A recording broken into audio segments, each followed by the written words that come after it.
Hey guys, and welcome to the Moms and Mysteries podcast, a true crime podcast featuring myself, Mandy, and my dear friend, Melissa. Hi, Melissa. Hi, Mandy. How are you? Thrilled that gray January is coming to a close. It is. We're just a few days away from January being over. Away. Finally. Yes.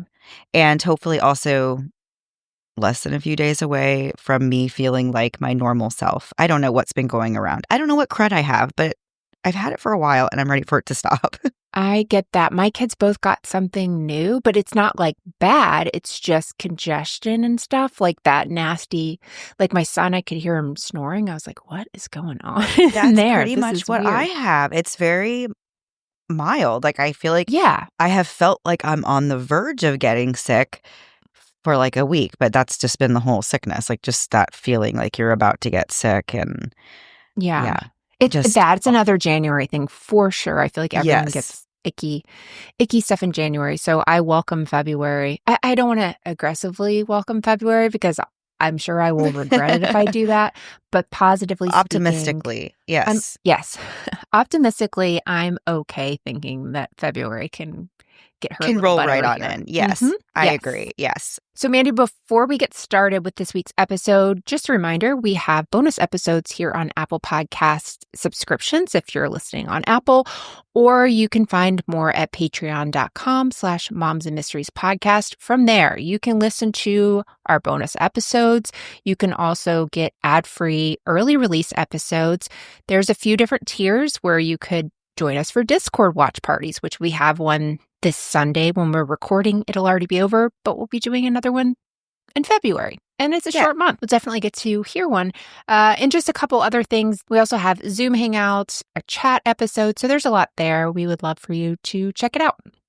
Yeah. And also, I just wanted to say one thing because I actually have seen some comments and messages and things around that people are a little bit confused maybe about Patreon.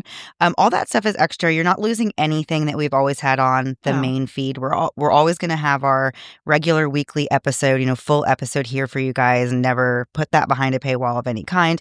Anything on Patreon is optional and, of course, is just extra bonus content that we hope that you would like to check out. But, of course, it's just additional to the regular show. But I feel like I've seen some comments with people that seem like they might be a little confused, saying that they feel like we're moving everything to Patreon. And I just wanted to make sure everyone knew we're not moving everything to Patreon. We're just adding some new things on Patreon for you to check out if you so desire.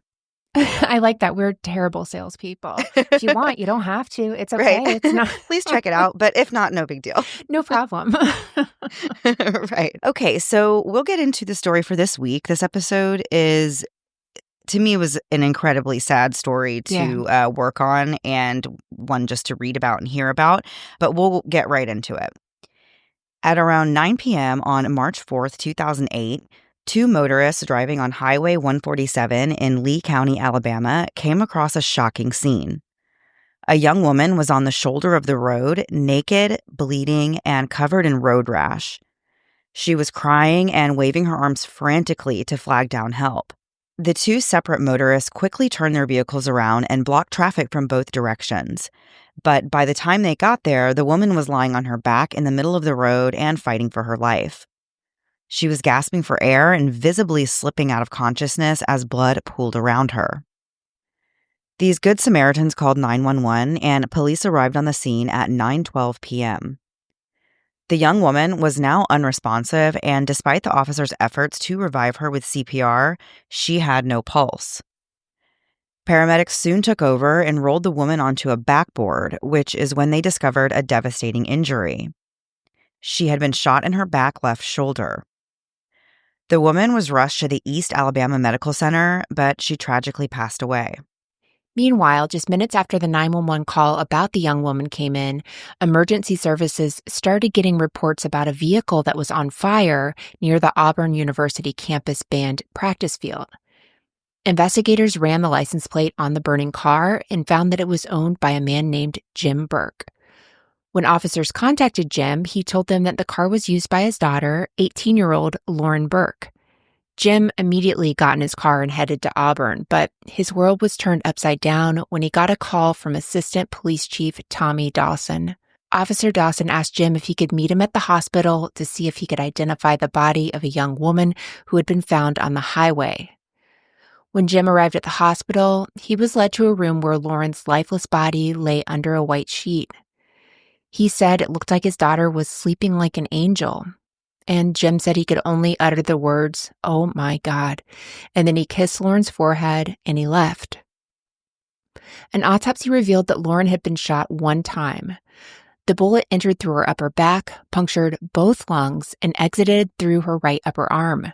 It was determined that the gun was fired from just a few inches away, and the trajectory suggested that she was leaning to the right when she was shot, which aligned with the theory that she was maybe attempting to escape from the passenger side of a moving vehicle.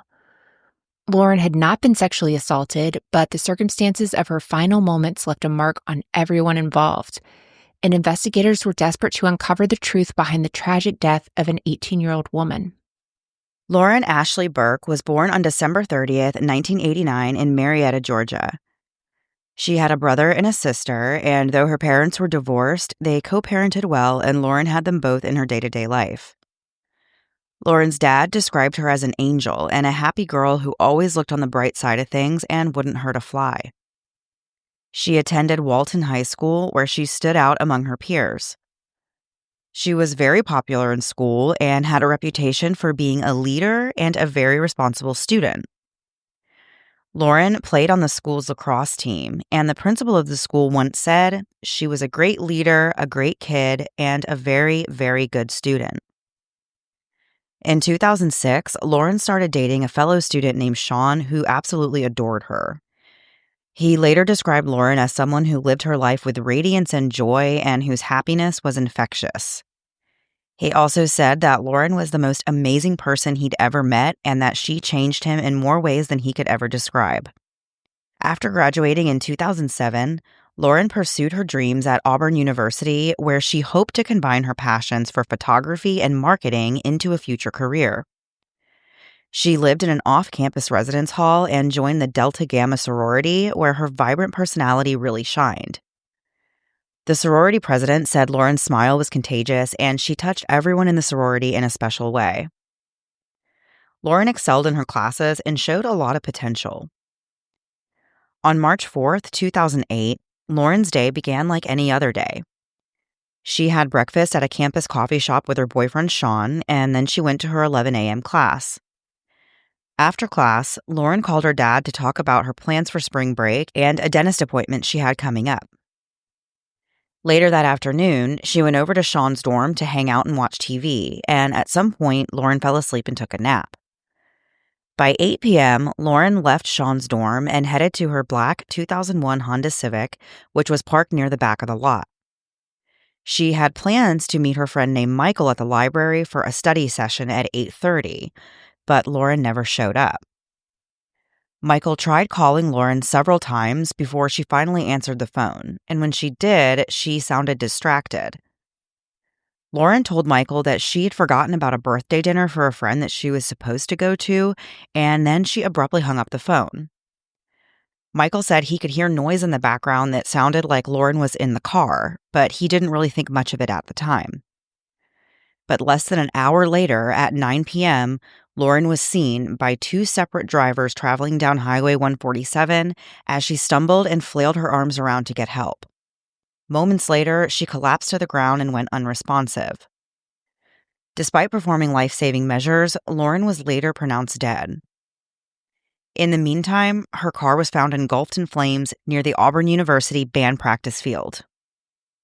After the firefighters put out the flames engulfing Lauren's car, investigators sifted through the charred remains of the vehicle. They found scraps of burned clothing, a melted digital camera, and a floor mat. Under the driver's seat, though, they found the most crucial piece of evidence, a .38 caliber bullet. Investigators theorized that Lauren may have been abducted, but they weren't sure if she was abducted from the university campus or from somewhere else, or even how she ended up on Highway 147. They still had no idea what led up to the horrifying events that unfolded that night. The timeline was murky, and there wasn't a lot to go on right away. 2 days later, Auburn University released a statement assuring the students that there was nothing to worry about or fear and that there was no indication that there was any threat to campus safety. But many students said that Lauren's murder shattered any illusion of safety that they might have had. The university's reassurance did really little to calm the fears that were spreading throughout the student body. Students rushed out to buy mace and personal protection items and started really becoming paranoid about making sure their doors and their windows were locked. They began traveling in groups whenever possible, and in general, they just became more aware of their surroundings. One student described it like discovering that you're not invincible like you think you are when you're younger. The university took the opportunity to implement some new security measures, including launching an alert system to notify students of emergencies and extending the hours of the campus security shuttle. They also provided escorts to help students get to the parking lot safely at night. Investigators actually caught a big lead in the case when they learned that Lauren's credit card was used at 9:17 p.m. on March 4th, just minutes after she was discovered on the highway. The card was used to buy about $15 of gas from a Chevron station on North College Street in Auburn. Just a short time later, the card was used again, this time in Atlanta to buy more gas. And then even later, the same card was used at a Kroger in LaGrange, Georgia. Surveillance footage from the Chevron in Auburn showed a man using Lauren's card. Investigators were able to enhance the image with help from NASA, and the search for the unidentified man intensified. And we still have more to get into after a quick break to hear a word from this week's sponsors.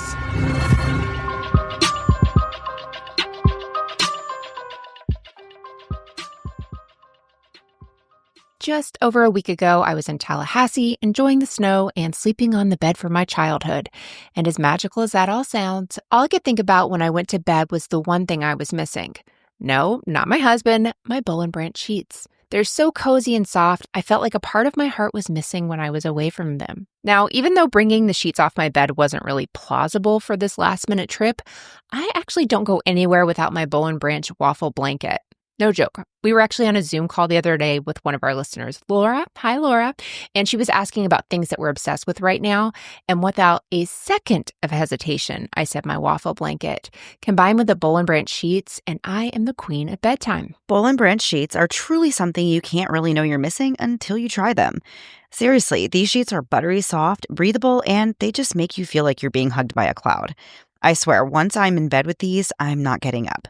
My phone and my bed are both on Do Not Disturb. Same. And they only get softer with every wash, so it keeps getting better. You're basically investing in the coziest winter nights for years to come. Plus, the signature sheets aren't just about comfort. They're lightweight enough to keep you feeling cozy without getting overheated. It's the perfect balance for a good night's sleep, even when it's freezing outside or when we're on our way to pre-summer. I'm going to pretend you didn't just say the S word. So if you're ready to turn your winter bed into the coziest place on earth, check out Boll and Branch. And with their 30-night risk-free guarantee, there's no reason not to try them. If they don't change the way you sleep, well, you can just send them back. Now's your chance to change the way you sleep with Boll and Branch. Get 15% off plus free shipping on your first set of sheets at bollandbranch.com/moms. That's Boll and Branch, BOLLAND, branch.com/moms to save 15%. Exclusions apply. See site for details. Is it just me, or is a breakout absolutely imminent the second something big is planned? Pre-Thanksgiving, I had one. We had this nice get-together with family, but all I can see in the photos from that day is this pimple I had that was fighting for its life under a scoop of concealer, which, by the way, did not help at all. And really, I shouldn't have been surprised because the key to great skin isn't makeup, it's skincare. And the only thing better than skincare is great skincare that's a customized skin plan just for you, which is why I love Apostrophe, and I know you will too. Apostrophe is an online platform that connects you with a real expert dermatology team. You fill out a simple form about your skin goals, snap a couple of selfies, and boom, your dermatology team reviews everything and creates a personalized treatment plan just for you. No in-person visits, no trips to the pharmacy, and best of all, the treatment comes right to your door. And let me tell you, the results, they are real. My skin's smoother, I'm noticing fewer breakouts, and these stubborn dark spots, they are way less visible. And if I'm being honest, going in for another appointment just really isn't on the top of my list of things to do, but being able to do everything from my computer That's truly the way to my heart, or at least my epidermis. Plus, I didn't have to wait forever or make a single appointment, just a quick consultation, and I had a plan that was tailored for my skin. So if you're tired of stressing out over those surprise breakouts or wondering if your skin's ever going to cooperate, I really recommend giving Apostrophe a try. The dermatology team is there to help you, and they've definitely helped give me my confidence back. We have a special deal for our audience. Get your first visit for only $5 at apostrophe.com/momsandmysteries when you use our code momsandmysteries. That's a savings of $15. This code is only available to our listeners. To get started, just go to apostrophe.com/momsandmysteries and click Get Started. Then use our code momsandmysteries at sign-up, and you'll get your first visit for only $5. Thank you, Apostrophe, for sponsoring this episode. And now back to the episode. Before the break, we were talking about the murder of 18-year-old Lauren Burk, who was found running along the side of the highway, flailing her arms for help before she collapsed and ultimately died. Shortly after the 911 calls came in about this young woman, her car was found on fire at the Auburn University campus, and the police were working really hard to try and figure out exactly what happened. On March 7th, 3 days after Lauren's murder, police in Noonan, Georgia, got a call about a possible carjacking in the parking lot of a Walmart on Bullsboro Drive. Witnesses saw a man with a gun attacking an elderly woman named Marjorie as she was getting into her car. A bystander named Scott had actually noticed this man earlier and watched as he approached Marjorie, struck her in the back of the head, and pressed the gun to the side of her head while demanding her money and her car. Then, the man shoved Marjorie into the passenger side floorboard, stole her wallet, and attempted to flee in her car. But this bystander, Scott, followed the man in his own vehicle until the suspect stopped and abandoned Marjorie's car to flee in a silver Chrysler. Walmart's loss prevention team was able to provide surveillance footage from the store parking lot, including footage that showed the license plate number of the Chrysler. And this plate number led to investigators identifying the suspect as Courtney Lockhart, a man whose address was listed in Smiths Station, Alabama, not too far from Auburn. Police issued a lookout for the Chrysler, and about 30 minutes later, officers in Phoenix City, Alabama, spotted the car speeding through a construction zone on Highway 80. Officer Williams, who was riding a motorcycle, pulled the Chrysler over and issued Courtney Lockhart a speeding citation, plus one for a lack of insurance. But then, when he ran Lockhart's information, he saw that he was actually wanted for questioning in an ongoing investigation. So Williams returned to the Chrysler and asked Courtney to step out and wait at the back of the vehicle until the investigators arrived. When the other officers showed up, Courtney suddenly resisted arrest, and he broke free and took off in his car, which initiated a high-speed chase that reached 80 miles an hour. And this pursuit was very chaotic. Courtney veered off the road multiple times as Officer Williams and another officer, Officer Richards, who were both on motorcycles, went chasing after him.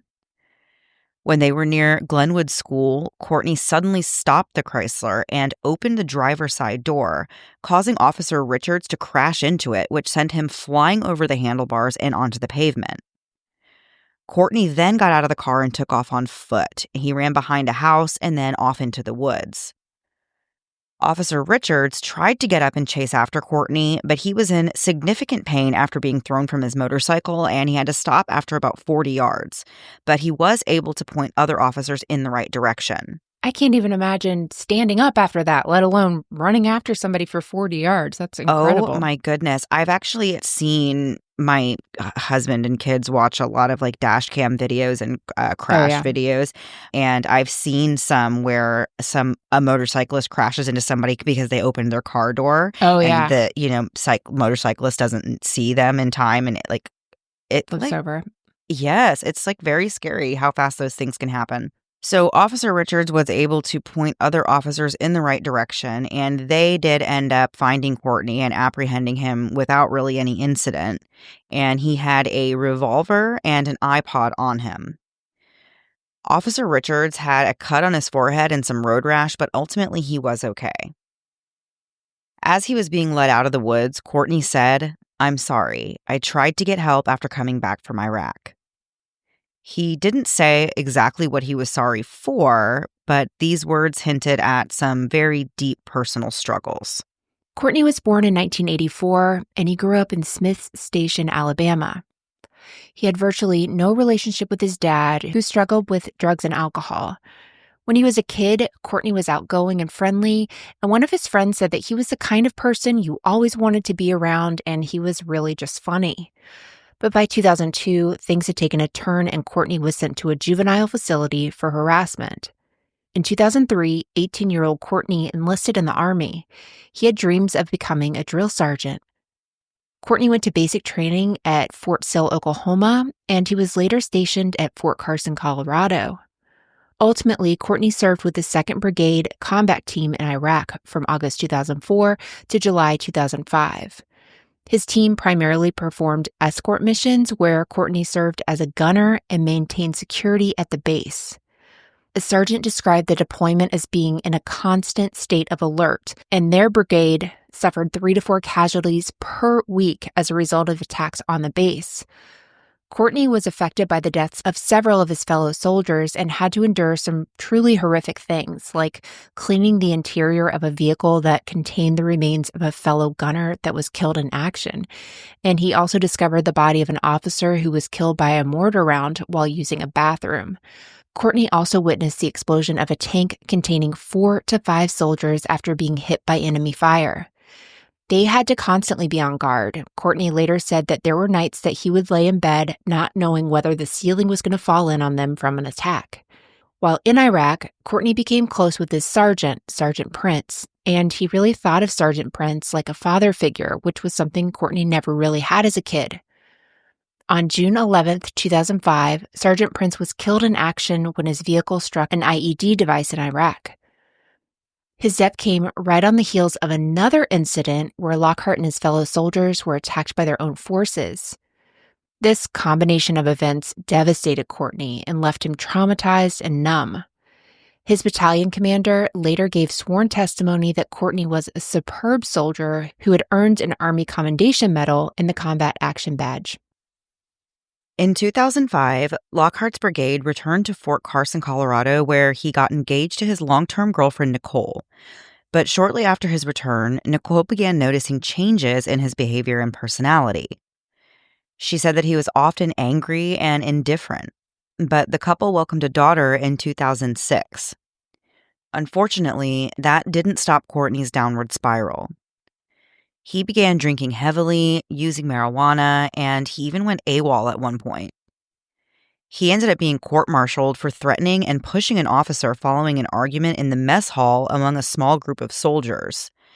Courtney actually left the area to wait for the other soldiers outside, but the argument escalated and a female officer attempted to intervene, but Courtney pulled out what appeared to be a pistol, according to witnesses, and told this female officer to back off or he'd blow her head off. Whoa. Yeah. He ended up getting convicted of communicating a threat, marijuana use, and assault, and was dishonorably discharged and sentenced to 7 months behind bars. A mental health evaluation before his discharge found that his mental health was within normal limits, but an Army major later criticized those evaluations as being superficial and said that they lacked proper testing.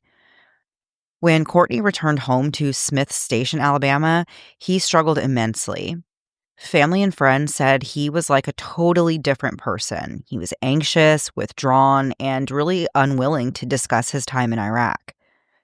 He kept himself isolated whenever possible and would lock himself in his room or hide under his bed. His wife, Nicole, said he was not in his right mind, and he was mostly unresponsive. He was very paranoid, and he would lash out in his sleep, or occasionally he would even go hide in closets at night. In April of 2007, Courtney got a job as a foreman for war grading. At first, he was known as being a very punctual and reliable worker, but loud noises on the job sites, like nail guns, really distressed him to the point that there was one occasion that he hid behind a truck due to the noise. And by the spring of 2008, things only got more intense for him. He moved out of his mom's house and isolated himself from his family. He started living in his car and neglecting his personal hygiene and nutrition. At this point, he was really just surviving on candy bars and soda.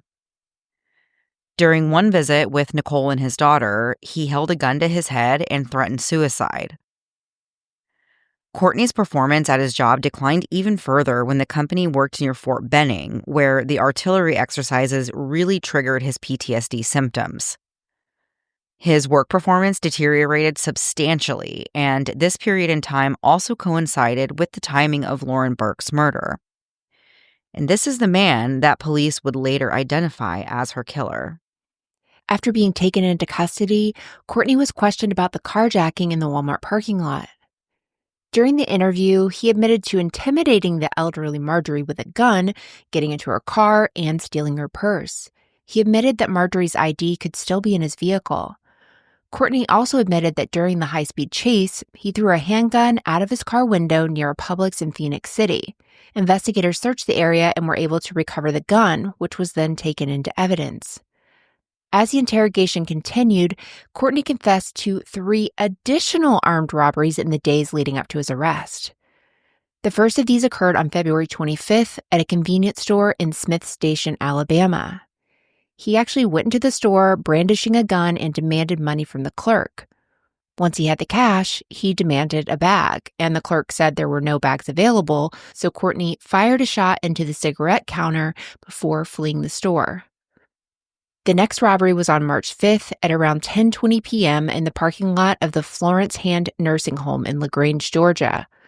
Courtney approached a woman walking to her car, pointed a gun at her face, and ordered the woman to hand over her purse. This woman complied, and Courtney took off. Then, on March 6th, Courtney was in Columbus, Georgia, when he targeted a woman named Rachel, as well as her 3-year-old child, in a Sam's Club parking lot. He actually pointed a gun at the child's head and threatened to shoot if Rachel didn't hand over her purse. So, of course, Rachel gave him what he wanted, handed over the purse, but the brazen nature of this robbery really emphasized just how dangerous Courtney was.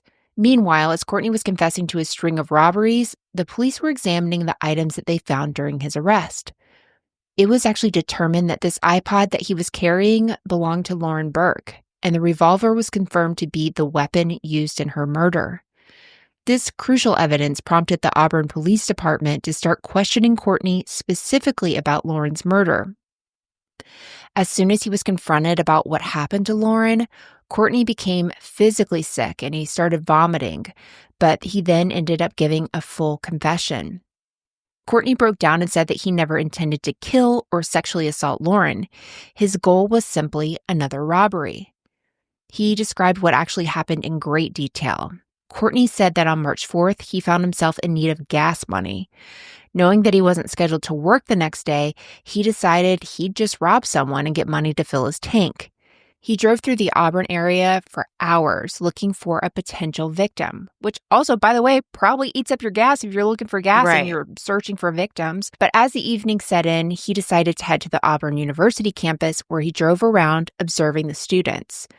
Courtney parked his car in a lot on a hill and backed into a space to keep his plate hidden from view, and he just sat and watched students coming and going.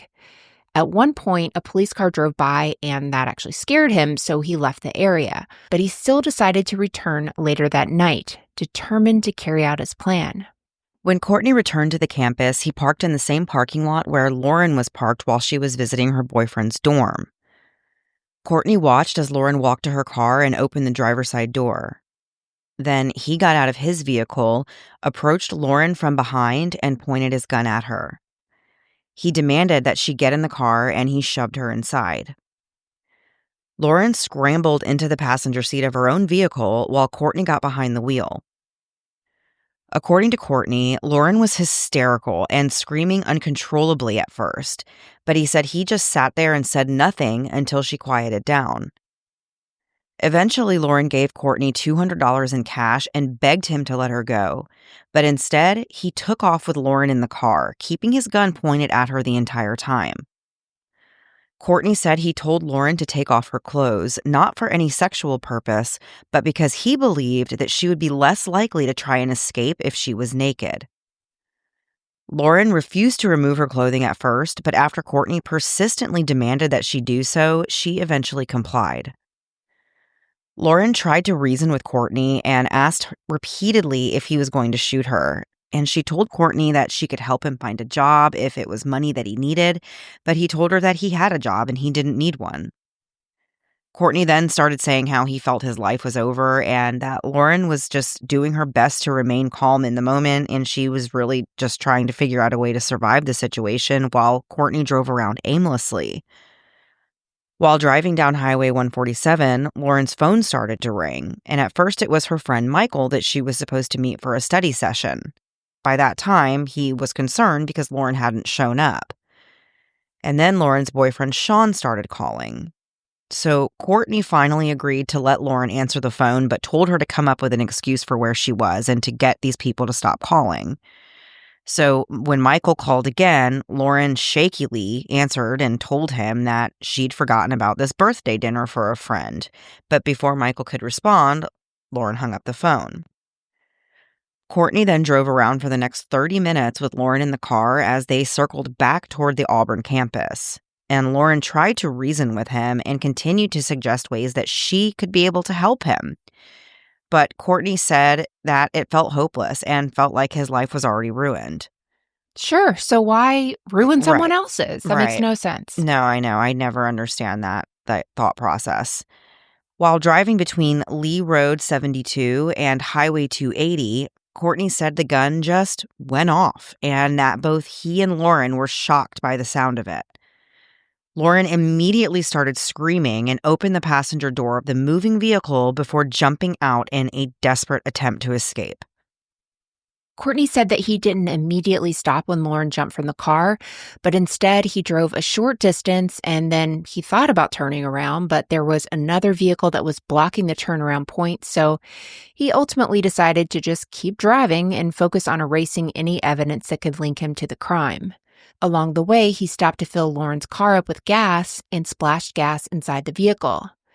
Then he decided to drive with the windows down to avoid passing out from the fumes. Along the way, he could hear comments from people saying it smelled like a car was leaking gas. When Courtney realized that people could notice a smell, he rolled the windows back up and went straight to the Auburn campus where he parked Lauren's car near the band practice field. Courtney planned to light the car on fire, but his lighter wouldn't spark. So he went to his own car and got a Burger King bag to use as a makeshift fire starter, and he succeeded in setting Lauren's car on fire. Before leaving the area, Courtney took $46 from the $200 that Lauren had given him earlier. I do not understand that part at all. If the whole thing is for money and you don't even take all of the money, I don't get it. I don't get it at all. Makes no sense. And he also stole her iPod and credit card. Then Courtney left the scene in his own car, stopping to fill up his own tank with the gas using Lauren's credit card. After a few minutes, he got worried that his plan to set Lauren's car on fire didn't work, so he drives back to make sure that it's truly on fire. And it was fully engulfed in flames at that point, so Courtney felt satisfied and he headed off towards Atlanta in his Chrysler. He threw Lauren's debit card out the window on I-85 South. A search of Courtney's vehicle revealed 3 spent .38 Special shell casings and a green T-shirt that was found to have DNA from both Lauren and Courtney. Ballistics testing confirmed that the bullet found in Lauren's car and the shell casings in Courtney's vehicle were fired from his revolver. This left little doubt that the .38 Special was the same weapon that Courtney had been using in his crime spree. However, despite his insistence that the gun had gone off accidentally, firearms experts debunked the idea with testing that proved that the revolver was functioning properly and that it required significant pressure on the trigger to fire. Not to mention, Courtney had been trained to handle firearms in the military. He was literally a gunner, so it's not like he didn't know what he was doing. And we still have more to get into, including the trial, after one last break to hear word from this week's sponsors.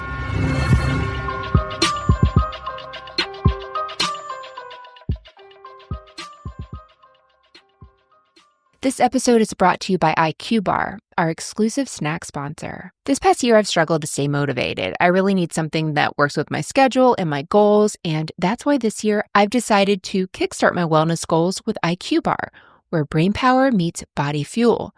Whether you're like me and you're looking to sharpen your focus, Lord knows I need that, boost your energy, or hydrate the right way, IQ Bar has you covered with their game-changing bars, hydration mixes, and mushroom coffees. And if you're not sure where to start, I know I wasn't quite sure, their Ultimate Sampler Pack has it all in one convenient bundle.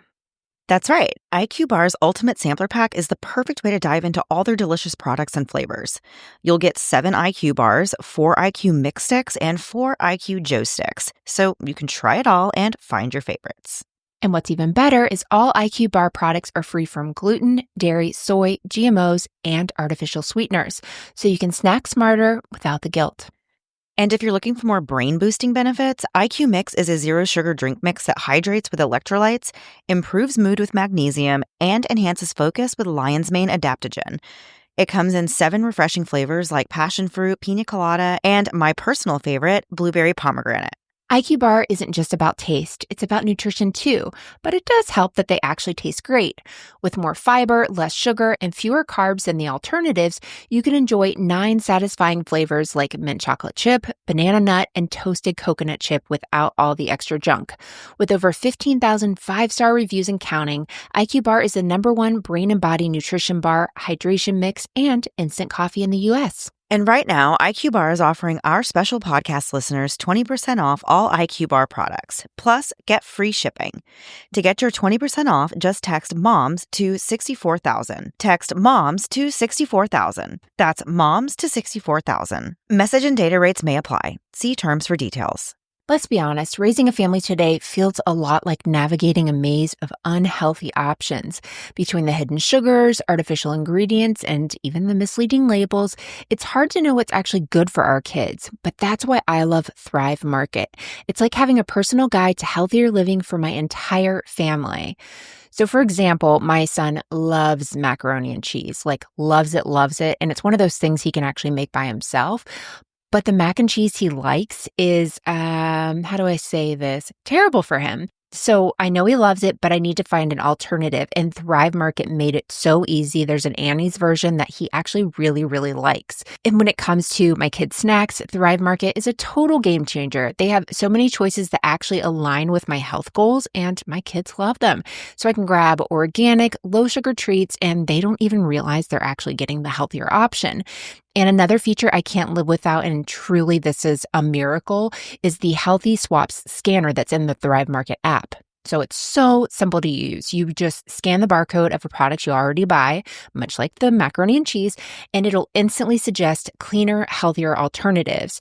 So this makes swapping out the sugary snacks for options like Simple Mills crackers, Annie's mac and cheese, and Chomp's beef sticks so easy. There's no thought you have to put into it. You just scan and it gives you choices. So it feels like I'm doing something really good for my family, and I'm seeing them actually enjoy the new snacks. Thrive Market has made mealtime so much easier and totally has taken the guesswork out of healthy eating. Ready for a junk-free start to 2025? Head to thrivemarket.com/momsandmysteries and get 30% off your first order, plus a free $60 gift. That's THRIVE market.com/momsandmysteries. thrivemarket.com/momsandmysteries. And now back to the episode. Before the break, we have been talking about the very tragic murder of 18-year-old Lauren Burk, who was abducted from the Auburn University campus and robbed before she was then shot and left on the side of the road to die. They have now arrested a man named Courtney Lockhart, who confessed to not just Lauren's murder, but also a string of robberies in the days leading up to it. Courtney's trial began on November 8th, 2010 in Lee County, over 2 years after Lauren's murder. Right from the outset, prosecutors made their position clear. This was not an accident in any way. They explained that Courtney had set out with the intent to rob and possibly assault an innocent person, and when his victim, Lauren Burk, tried to escape, he shot her and left her to die. Prosecutors focused on Courtney's actions and not so much on his past. They actually decided not to introduce evidence of his dishonorable discharge from the military or the string of robberies he had committed before his arrest. The jury was told that Lockhart had been incarcerated prior to his discharge from the Army, but they weren't told why. This meant the case would be judged solely on the facts surrounding Lauren's murder without any unrelated crimes clouding the jury's perception. The prosecutors heavily relied on Courtney's own detailed confession, as well as forensic evidence and the ballistics reports. They argued that Courtney had carefully planned his actions by staking out a location, making an effort to conceal his license plate, and later attempting to destroy evidence by setting Lauren's car on fire. These steps showed proof that Courtney knew exactly what he was doing and that he took steps to do them. The defense countered with claims of insanity. They explained that Courtney had some very debilitating mental health issues, including PTSD from his time serving in Iraq, and that these conditions played a significant role in his actions. They said he was not fully in control of himself when he kidnapped and killed Lauren. But a forensic psychologist named Dr. Glenn King took the stand and completely rejected the notion that Courtney was suffering from a mental illness or any condition that would impair his ability to make decisions. The testimony of Dr. King directly contradicted the defense's argument. He explained that the actions Courtney took were deliberate and carefully thought out right up to the point where he attempted to cover his tracks and flee. Dr. King said, "All that says to me that the behaviors were premeditated, planned, organized, and that he had a definite motive to avoid apprehension and detection." Dr. King further testified that there was actually no evidence to support that Courtney even had PTSD or any other mental illness. And I actually thought this part was really interesting because, as we already said earlier in the episode, his wife and friends and family said that they definitely noticed a change in him after he returned from being in Iraq, but Courtney had never actually received any treatment or anything of the sort. He had never taken medications for mental illness. He'd never been hospitalized for anything. He'd never sought or received any consultation or diagnosis regarding PTSD or anything like that. But his friends and family definitely said that there was a notable change in him. So the fact that this was not documented in any way was a major blow to Courtney's defense, because if they couldn't prove that Courtney was mentally ill or suffering from PTSD, then the jury was left with only one conclusion, and that was that Courtney murdered 18-year-old Lauren in cold blood. The defense's argument relied heavily on the idea that Courtney was mentally impaired, and they painted a picture of a broken veteran suffering from war trauma that had left him paranoid, aggressive, and struggling to reintegrate into society. His friends and family also spoke about the way Courtney had changed since coming back from Iraq. They said he became withdrawn, hypervigilant, and prone to outbursts. However, without any strong evidence to support these claims of PTSD, like Mandy was saying, there was nothing really on the record, it would be hard to convince a jury that Courtney was insane at the time of the murder. The defense tried to bolster their case with testimony from forensic psychologist Dr. Kimberly Ackerman, who spoke about Courtney's struggle to cope with the pressures of life back home. While Dr. Ackerson did say that Courtney had some symptoms consistent with combat-related stress, she clarified that he did not meet the full criteria for PTSD. He did have some traits commonly seen in people with PTSD, such as irritability and hypervigilance, but those symptoms weren't severe or consistent enough to warrant a diagnosis of PTSD. Again, that just must be because it wasn't observed by a physician or something before this happened. So Dr. Ackerson also testified that there was nothing that indicated Courtney was unaware of what he was doing at the time of the crime. She noted that he had an IQ of 86, which placed him below average in terms of cognitive ability, and that he was immature and had poor judgment in various aspects of his life. But she stressed that these things did not equate to a lack of understanding or intention in his actions. The defense didn't have any soldiers testify about how they experienced PTSD after the tour in Iraq. I will say his defense, I did not think did a very good job. Yeah. I just didn't. I felt like however you feel about this case, it feels like there were some opportunities if you were his defense lawyer that you'd want to bring up. To me, that would be a big one. Like, how are other people doing after this? Like, same people that were in his squad and everything. So I'm not saying that should have changed things, but I But if they wanted to try and prove PTSD without documentation, they definitely could have done more. I agree. Yeah, it doesn't really make sense to me. Right. On November 18th, after 6 hours of deliberation over the course of 2 days, the jury reached a verdict. Courtney Lockhart was found guilty of capital murder committed during a robbery and kidnapping. He was acquitted of capital murder in the course of an attempted rape. The case then moved into the penalty phase where the jury faced a life-altering decision. Would Courtney spend the rest of his life in prison, or would he be sentenced to death? Prosecutors chose not to present any additional evidence, but they did argue that the victim's family had requested the death penalty and that that should be considered. Courtney's defense brought his friends and family in to testify, and they spoke about their love for him, their sorrow for what had happened, and the life that Courtney had before the crime. His mother described his upbringing and his military service and his character, while his father testified that he had been absent for nearly 20 years because he struggled with drugs and alcohol. 2 corrections officers testified that Courtney was a respectful inmate that caused no trouble while he was behind bars. After hearing both sides, the jury unanimously decided to recommend life in prison without the possibility of parole. But the final decision lay in the hands of the judge. This honestly blew my mind. I guess I didn't realize that this was really the only state that has this, but in Alabama, a judge actually has the power to override a jury's sentencing recommendation, which isn't something you see in every state. Like I said, in fact, Alabama is literally the only state where this is a thing. But in Alabama, a judge can unilaterally impose the death penalty even when the jury votes for life without parole instead, which is very controversial, as you will see as we continue into the story. Yeah, especially if it's unanimous. To me, Yes. if it was like half and half or, some kind of a combination, I could see overriding it. I mean, if that was the precedent and that's the law Right. there.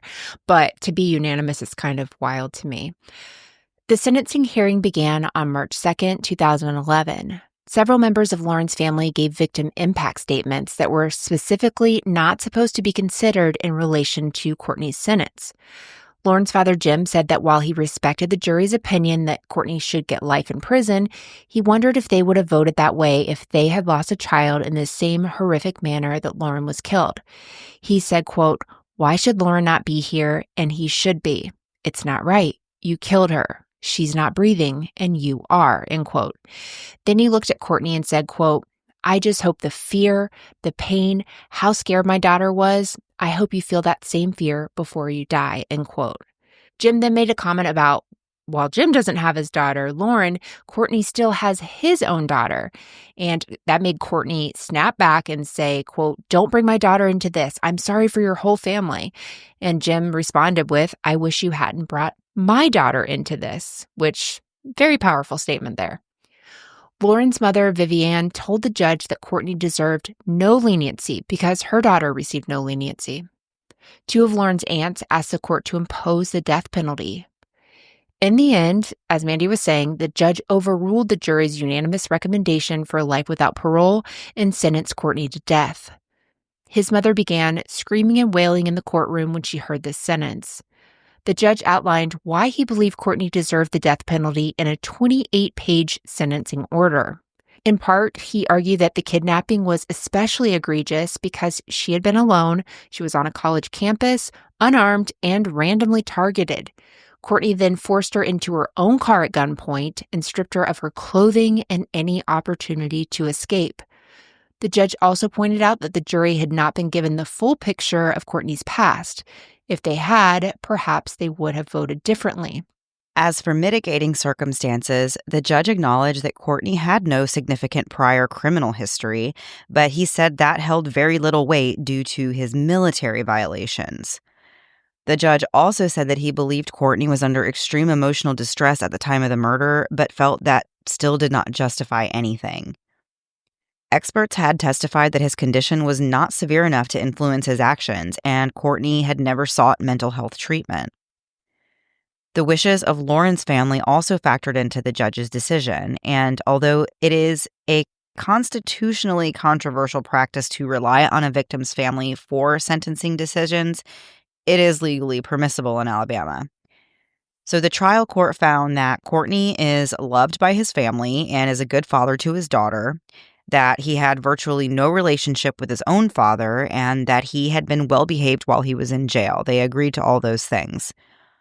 The jury's recommendation was also considered a mitigating circumstance, but since the jury didn't have all the information, the judge said that the weight of their recommendation had been greatly reduced, which I feel is unfair because the jury didn't the jury didn't know that they were missing all the information. It's not their fault. So why, I just feel Absolutely. He has all the information. And so he's saying all these poor things. If they knew the whole story, they would do it. Why didn't they know the whole story? That doesn't make sense.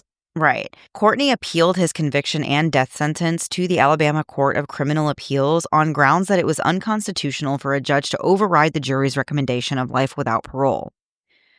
His defense also contended that the judge had unfairly considered the string of robberies before his arrest because he had never been tried or convicted of those. But the appeals court upheld the trial court's decision, stating, quote, "We have independently weighed the aggravating and mitigating circumstances and are convinced, as was the trial court, that death is the appropriate sentence for the murder that Lockhart committed." The court ultimately found no errors that could have impacted Courtney's rights. Despite multiple attempts to appeal, Courtney was unsuccessful at every turn, and the state remained firm in its stance. The attorney general said that Courtney viciously and senselessly struck down an innocent young woman and that the state was determined to keep this defendant from escaping justice for this horrendous crime. In 2021, Courtney filed another appeal, this time with the argument that his trial attorneys were ineffective.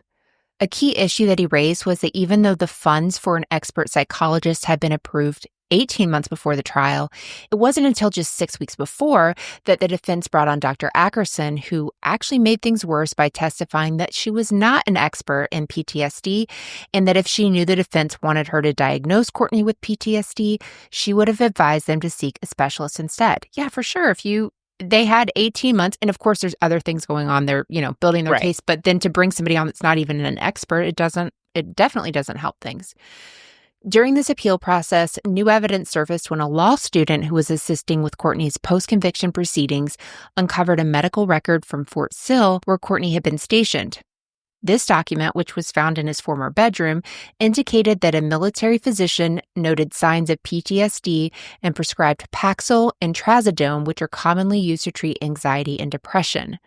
This record had never been discovered by Courtney's trial attorneys and was unknown to both Dr. Ackerson and Dr. King, who also testified in the trial.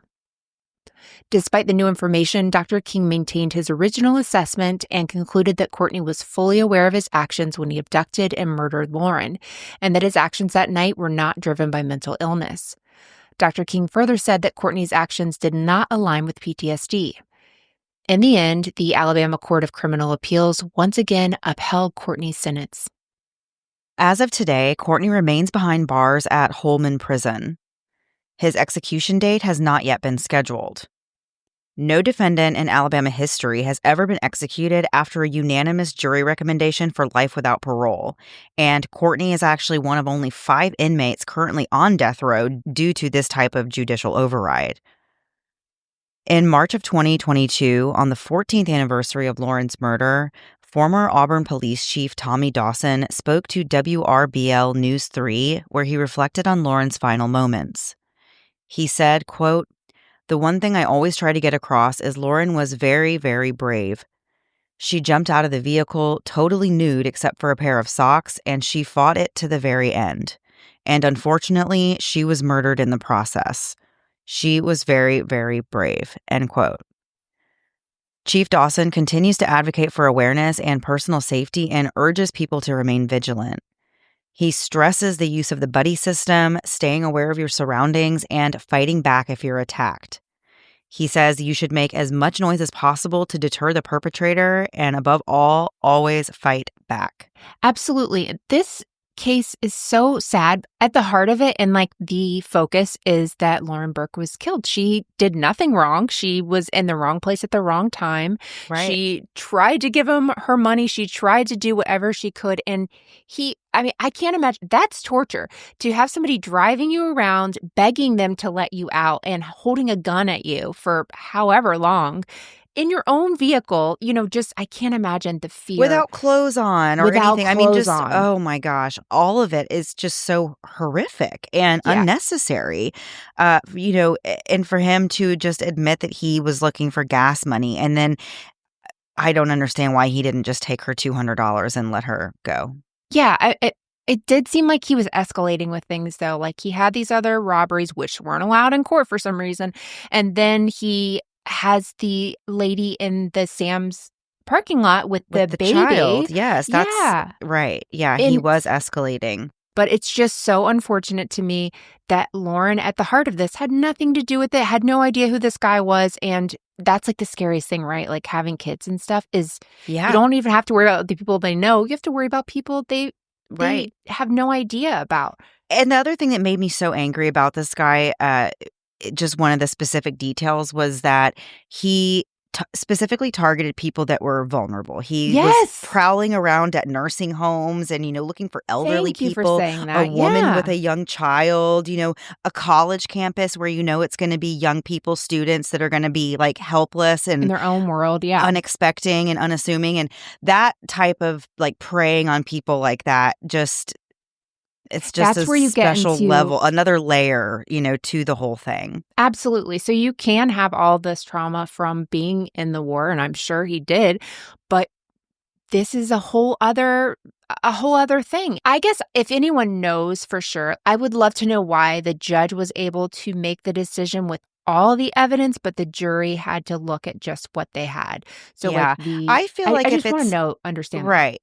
I feel like if it's a case where the judge is looking at things and the judge is thinking that he is going to override the jury's decision, I feel like at that point, the judge should be the one to like bring the jury back together and say like, I actually need you to look at this other evidence and then see if it, if you want to talk amongst yourself, if you come to a different decision or not, and then kind of go from there. But like, I think it's very unfair that the jury didn't get to hear about the other crimes.